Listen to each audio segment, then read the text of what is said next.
Hello, folks. My name is Benjamin Z. Miller, and I am the managing director of a United Kingdom company called Alamo Mortgage Holdings.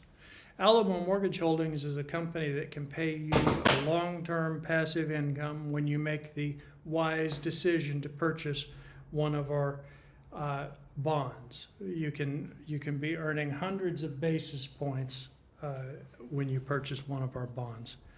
So back to the question at hand. The question is, what is the growing criticism of the Bank of England, and what are the concerns regarding their quantitative tightening framework? Well, good question. The Bank of England is facing increasing criticism, with approval rates reaching a record low in the independent era. However, it's important to acknowledge that the bank officials have navigated the UK through an inflationary shock caused by factors beyond their control and are now dealing with an inflationary shock increasingly driven by factors within their control. While they have not completely resolved the situation, they are at least operating within their designated responsibilities. Upcoming events that are seen as crucial in this context are the release of the Consumer Price Index inflation reading on Wednesday and the Monetary Policy Committee meeting on Thursday. Goldman Sachs has provided insights into the Bank of England's quantitative tightening framework, which involves reducing the bank's stockpile of assets accumulated during the pandemic. The reduction is achieved through a combination of active selling and allowing mature gilts to roll off the bank's portfolio. Last September, there were already signs of systemic issues within the gilt market. The bank was preparing to actively sell gilts. At the same time, the government was planning a significant wave of new issuance, which led to an oversupply and subsequent decline in prices. However, the fiscal event in late September caused a delay in active sales. Despite that, the sales are now in full swing, and the stock of gilts held through the bank's asset purchase facility has decreased from £875 billion in February to £808 billion. The bank aims to reduce the number to between £325 billion and £480 billion, depending on market conditions. Goldman Sachs analysts believe that reducing the pace of active sales will become more challenging due to several reasons.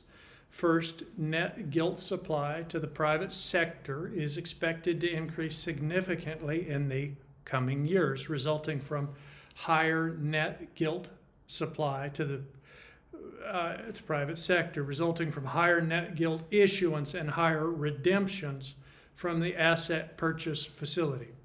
Second, the increased volatility and reduced liquidity in the UK gilt market, driven by continued upside surprises in inflation and labor market data, pose additional challenges. Third, the repricing of gilt yields, if sustained, would lead to higher debt interest costs and potential losses for the Bank of England, necessitating higher gilt issuance.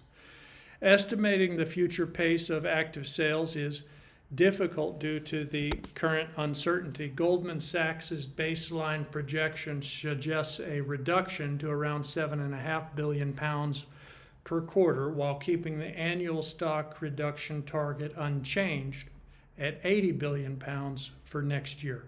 However, they note that the pace will ultimately be determined through discussions between the bank and market participants, with the possibility of further reduction to around £5 billion per quarter.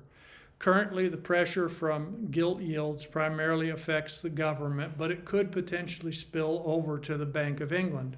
The bank has previously shown its responsiveness to issues in the gilt market, as seen in the trial by fire last autumn. You know, folks, if you're listening to this and you're thinking, well, that's interesting, that's real interesting, but how can I make any money on it? If you're thinking about how you can make money, Alamo Mortgage Holdings has a solution for you. If you're the type of person that wants a good, solid passive income and you want to buy bonds for your retirement, Alamo Mortgage Holdings has a solution for you. We have a team of experienced professionals with a track record of success in the mortgage and real estate industry. We can sell you a bond that's denominated in either British pounds or US dollars if you're a UK citizen. Our team members have 200 years of business experience. Members of our team have worked with clients including Microsoft, Chevron, Exxon, and others. If you learned something from this video, maybe share it with your friends. You might be able to help them also. And by the way, take just a minute and please go to our website, www.alamomortgageholdings.co.uk, and just send us a message through the contact form, and we'll get you some information on our financial product and an invitation to our free weekly webinar. I hope that helps, and good luck with your investing.